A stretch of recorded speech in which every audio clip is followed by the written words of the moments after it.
उस रात मेरे कमरे में रुद्र आया और मेरे पेट को छुआ तो मैं भी अंदर से बेचैन हो गई। उसने मेरे सीने को जोर जोर से दबाया और बाद में तो सब कुछ। मेरा नाम अवनी है। मैं एक छोटे शहर की साधारण सी लड़की थी जो अपने पिता के कारोबार के कारण बचपन से ही किताबों और एकांत को ज्यादा पसंद करती थी। मेरे पिता, जो शहर के प्रतिष्ठित व्यापारी थे, चाहते थे कि मैं बड़ी होकर उनकी कंपनी संभालूं। लेकिन मेरी माँ, एक सरल और धार्मिक महिला, हमेशा कहती थी कि जीवन में सबसे जरूरी ईमानदारी और सच्चा प्यार है। जब मैं 18 साल की हुई तो मुझे आगे की पढ़ाई के लिए बड़े शहर के एक प्रसिद्ध कॉलेज में दाखिला मिला। पिता ने मुझे हॉस्टल भेजने के बजाय शहर के पॉश इलाके में एक छोटा सा अपार्टमेंट दिला दिया। वह चाहते थे कि मैं एकांत में रहकर केवल अपनी पढ़ाई पर ध्यान दूं। अपार्टमेंट में मेरी मदद के लिए एक 50 वर्षीय केयरटेकर काकी रहती थी। कॉलेज में मेरी मुलाकात एक लड़के से हुई जिसका नाम रुद्र था। रुद्र कॉलेज का सबसे शांत, प्रतिभाशाली और रहस्यमयी छात्र था। उसकी आंखें हमेशा कुछ गहरा छिपाए रखती थीं और वह अक्सर अकेला रहता था। शुरुआत में हम सिर्फ क्लासमेट थे, लेकिन जल्द ही प्रोजेक्ट्स और स्टडी ग्रुप्स के बहाने हमारी बातचीत बढ़ने लगी। हम दोनों एक दूसरे से काफी घुल मिल गए थे। रुद्र के साथ बातें करना मुझे अच्छा लगने लगा और जल्द ही हम घंटों तक लाइब्रेरी या कैफे में बैठे रहते थे। मुझे यह महसूस होने लगा था कि रुद्र भी मुझे चाहने लगा है। एक दिन कॉलेज की छुट्टी के बाद तेज बारिश हो रही थी। रुद्र ने मुझे अपने साथ छाते में चलने को कहा।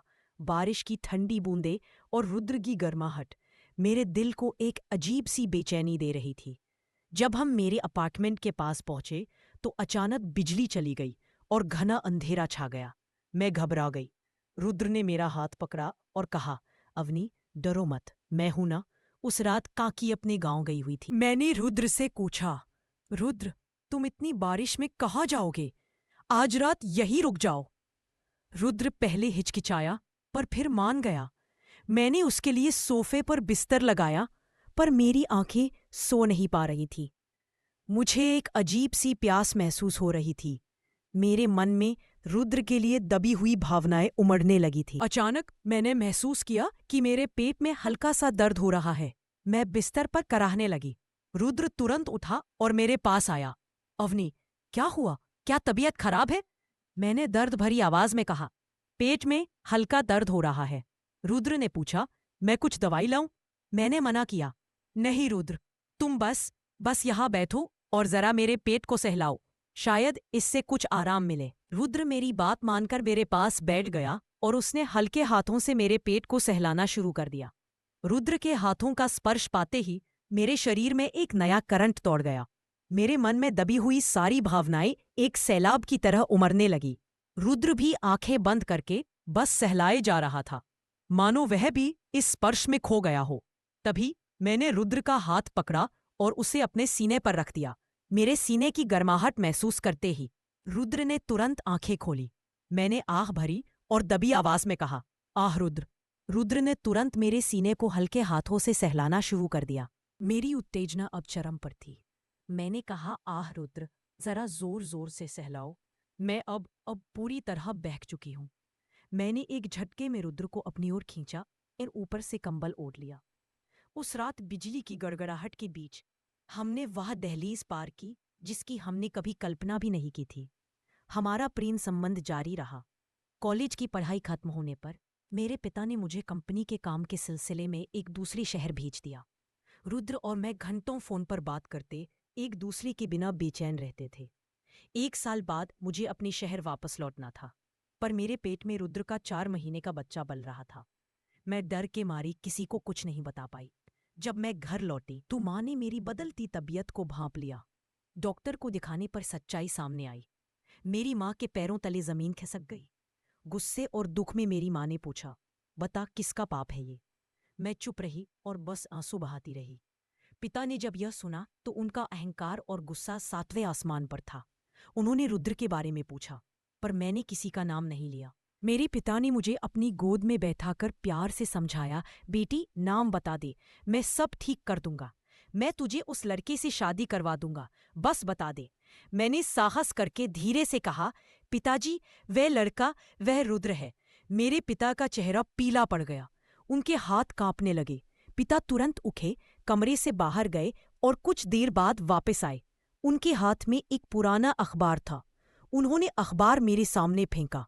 अखबार की हेडलाइन थी, 1 साल पहले भीषण सड़क हादसे में प्रतिभाशाली छात्र रुद्र की मौत। मेरे होश उड़ गए। मैंने चीखकर पूछा, नहीं, यह झूठ है। मैं रोज उससे बात करती थी। वह मुझसे मिलने आने वाला था।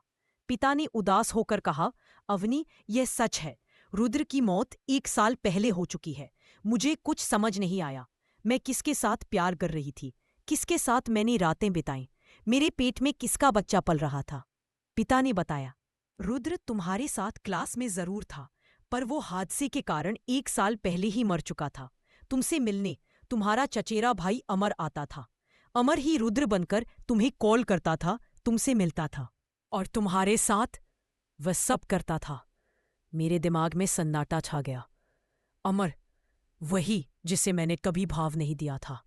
मैंने सिर्फ एक मरे हुए इंसान के नाम से प्यार किया था और धोखा मेरे अपने चचेरे भाई ने दिया था। अगले दिन सुबह मैंने अपने आप को कमरे में बंद कर लिया। मेरा दिल पूरी तरह टूट चुका था। तभी दरवाजे पर जोरदार दस्तक हुई।